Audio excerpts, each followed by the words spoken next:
మా గ్యాస్ అయితే అయిపోయింది. కట్టెల పొయ్యితో యుద్ధం స్టార్ట్ చేసినా. ఇంగ ఫస్ట్ రైస్ పెట్టేసాను.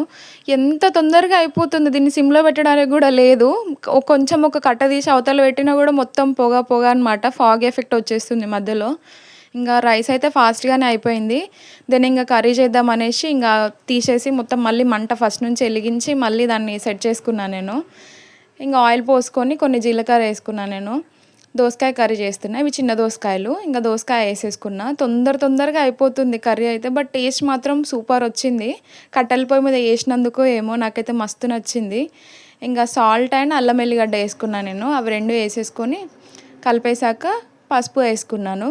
ఇంగ పసుపు గూడా ఏయడం అయిపోయింది. అది మంచిగా మగ్గిపోయింది. దెన్ టమాటాలు యాడ్ చేసుకున్నాను.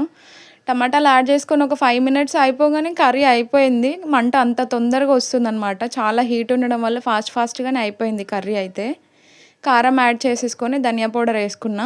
ఏసుకొని కొంచెం వాటర్ గ్రేవీ కోసం ఏసుకున్నా. ఏం యాడ్ చేయలే ఇందులో. బట్ టేస్ట్ మాత్రం చాలా పర్ఫెక్ట్ వచ్చింది. నాకు మస్తు నచ్చింది. మీరు ట్రై చేయండి. And please subscribe.